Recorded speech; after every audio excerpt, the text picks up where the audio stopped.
Dan yang menarik di sini, suhu X3 GT itu lebih tinggi loh guys, sekitar 47. Gue jalanin Antutu selama 6 kali berturut-turut. Terus di sini gue lakuin satu tes lagi mainin Genshin Impact yang gue bagi jadi 3 aktivitas. Cuma sayangnya nih stabilisasinya nggak jalan ya di X. Yo guys, balik lagi sama Fendi, situ Cupu. Walaupun gue tahu kedua HP ini bisa dibilang beda kelas, tapi karena banyak dari kalian yang request nih, akhirnya ini dia video perbandingan antara Poco X3 GT dengan Poco F3.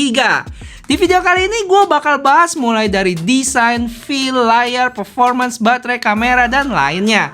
Semoga rasa penasaran kalian bisa terbayarkan di video ini. Oke, nggak usah pakai lama, langsung aja kita cus ke kontennya. Oh ya, tapi sebelumnya bantuin gue buat like dulu ya video ini. Thank you. Kayak biasa di video perbandingan ini, gue bakal suguhin kalian data perbandingannya. Dan dari situ, gue bakal komen nih poin-poin apa yang kalian mesti tahu. Kita mulai dari desain dan feel-nya. Perbedaan cukup jelas terlihat dari back covernya, di mana di Poco X3 GT ini ada tekstur bergerigi gitu ya, sedangkan yang F3 itu mulus-mulus aja. Terus untuk bentuk kamera modulnya, X3 GT lebih ngotak gitu, sedangkan F3 agak lonjong. Dan di beberapa varian Poco F3 ini, termasuk yang punya gue ini sayangnya agak mengkilap gitu ya, jadi gampang kena fingerprint. Dan perlu diingat, untuk perlindungan layar Poco X3 GT ini, dia pakai Gorilla Glass yang lebih canggih ya, yaitu Gorilla Glass Victus dibanding sama Poco F3. Untuk feel genggaman mirip-mirip kok, beratnya juga nggak jauh beda. Cuman di Poco F3 ini dia lebih tipis ya, karena secara dimensi juga dia lebih tipis 1 mili.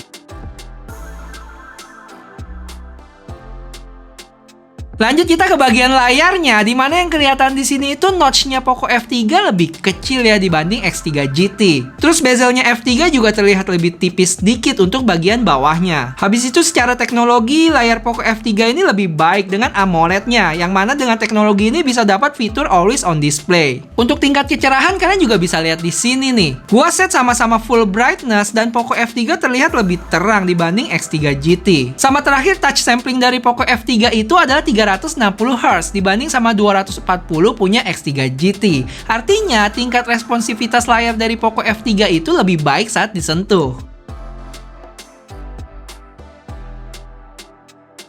Lanjut untuk tes performance dan baterai di sini, gue jalanin Antutu selama 6 kali berturut-turut ya untuk kedua HP ini. Oh ya, sebagai informasi untuk Poco F3 gue ini pakai yang varian 8+256 dan X3 GT ini yang 8+128GB. Baterai sama-sama di 100%, volume, brightness, dan WiFi gue samain. Refresh rate juga di 120Hz. Dan hasilnya Poco F3 dapat skor 678.000 dan X3 GT 579.000. Terus untuk baterainya sama-sama masih di 100%. Itu tadi hasil tes pertama dan langsung aja gue sajikan 5 tes selanjutnya. Terlihat di sini kalau penurunan performance untuk F3 ini lebih baik sekitar 1%, sedangkan X3 GT 4%. Untuk baterai, Poco F3 lebih memakan daya dengan 19% dibanding X3 GT yang 14%. Kenapa Poco F3 ini bisa lebih boros? Menurut gue kalian mesti ingat kapasitasnya beda ya baterainya. Poco F3 itu 4520, sedangkan yang Poco X3 GT 5000 mAh.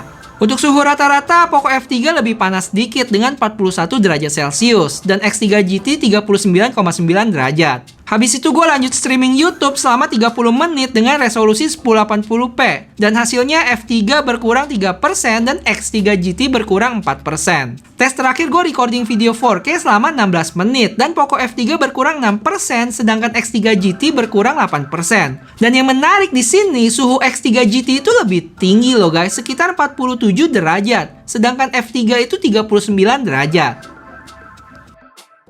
Berikut adalah settingan yang didapat untuk ketiga game ini. Dan terlihat untuk PUBG ada perbedaan ya, tapi nggak menutup kemungkinan kedepannya Poco X3 GT settingannya bisa lebih tinggi lagi. Ya tergantung update-nya aja ntar kita lihat. Terus di sini gue lakuin satu tes lagi mainin Genshin Impact selama 15 menit yang gue bagi jadi 3 aktivitas. 5 menit pertama gue diemin gitu aja, nggak disentuh-sentuh. 5 menit selanjutnya muter-muter doang, dan 5 menit terakhir gue lakuin battle. Hasilnya untuk 5 menit pertama, kedua HP stabil ya dan punya pola yang sama.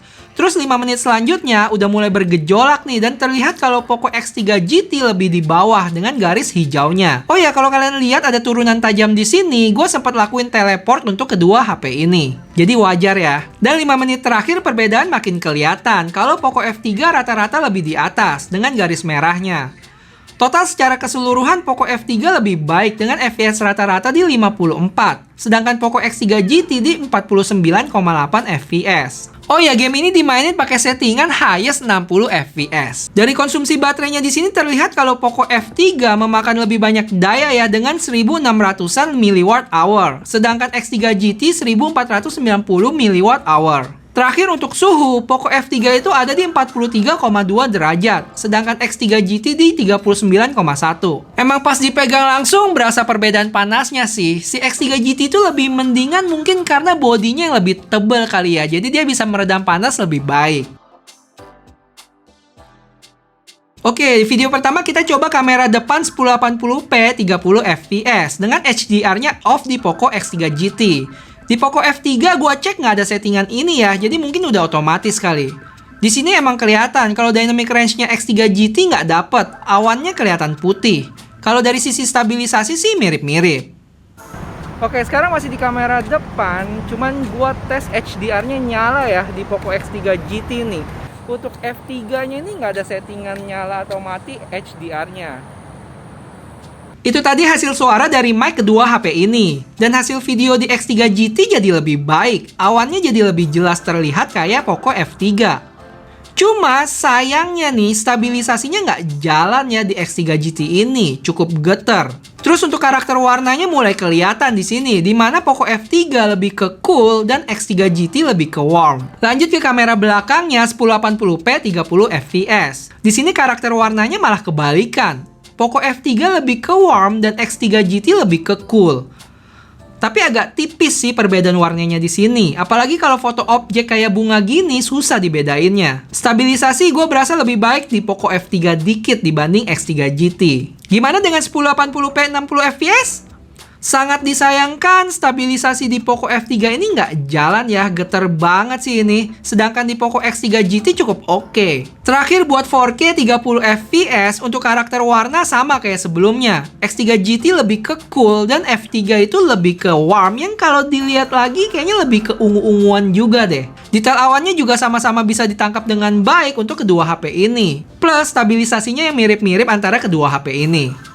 Lanjut kita ke foto. Pertama kita mulai dari selfie-nya. Untuk warna kulit gua di sini lebih mendekati si F3. Iya, muka gua waktu itu agak gosong kemerah-merahan habis berjemur. Lanjut ke portrait selfie yang menurut gua sama-sama baik untuk batas antara objek dengan background-nya. Rambut-rambut tipis gua di bagian luar masih jelas kelihatan. Cuma kalian lihat deh detail baju gua yang bulukan itu lebih dapat di X3 GT loh. Untuk portrait kamera belakangnya juga mirip antara kedua HP ini. Walaupun menurut gua kayaknya nggak sebagus portrait selfie-nya. Di foto daun ini warnanya lebih keluar di X3 GT dan nggak sampai situ, detailnya juga lebih dapat di sini. Next, kita ke foto pemandangan yang sama-sama bisa menangkap foto awannya dengan baik. Terus untuk karakter warnanya sama kayak di video kamera belakang, yang mana F3 lebih ke warm ke ungu-unguan dan X3 GT cool ke biru-biruan. Namun untuk detail pohonnya lebih dapat di X3 GT, dimana untuk F3 banyak area hitam di sana. Sama juga yang terjadi di foto backlight ini. Gimana dengan 48 megapiksel lawan 64 megapiksel? Di foto ini gue coba zoom 2000 kali dan terlihat di papan ini gambar yang dihasilkan lebih jelas di Poco X3 GT. Untuk spek lainnya sama semua sih di sini. Dan disclaimer aja, untuk IP rating gue taruh no. Karena gue nggak ketemu di official websitenya untuk Poco F3 dan X3 GT. Kalau emang ada IP rating, biasanya mereka taruh sih di websitenya. Contohnya kayak di Poco X3 Pro tuh. Gue tahu di GSM Arena ada tulis IP ratingnya untuk kedua HP ini. Tapi kadang beberapa kali gue lihat informasinya suka nggak valid ya di sini. Jadi biar aman, untuk ini kita merujuk ke official websitenya aja. Terakhir, yuk kita ngomongin harganya. Dan jujur gue agak sedikit gatel nih, karena banyak yang bilang, wah, nambah dikit lagi aja bisa dapat Poco F3. Bener sih, tapi kalian mesti ingat, kalian dapat varian yang beda. 8 plus 256 di Poco X3 GT dibanding sama 6 plus 128 di Poco F3. Mungkin RAM 2GB itu nggak terlalu berasa ya ngaruhnya, tapi buat storage-nya, dengan beda 128GB itu lumayan loh. Apalagi untuk kedua HP ini nggak bisa tambah memori eksternal. Dan kalau mau dibandingin bener-bener ya, kalian bandingin dengan yang sama variannya, yaitu 8 plus 256, dimana kalau dibanding itu perbedaan harganya bisa sekitar 500 ribuan lebih loh. Dan ini adalah asumsi gua pakai harga yang di Singapura ini. Cuman harusnya pas launching di Indonesia nanti harganya bakal mirip-mirip sih atau lebih murah dikit. Jadi kita tunggu aja nih, kira-kira berapa ya harga pas launching ntar? Phew, serius deh guys, bikin video ini menguras banyak waktu banget nih. Tapi gue nggak minta banyak, gue cuma minta tolong kalian buat like video ini ya. Dan kalau kalian bisa share video ini, wah gue lebih seneng lagi nih. Oke, sampai ketemu di video selanjutnya. Bye-bye.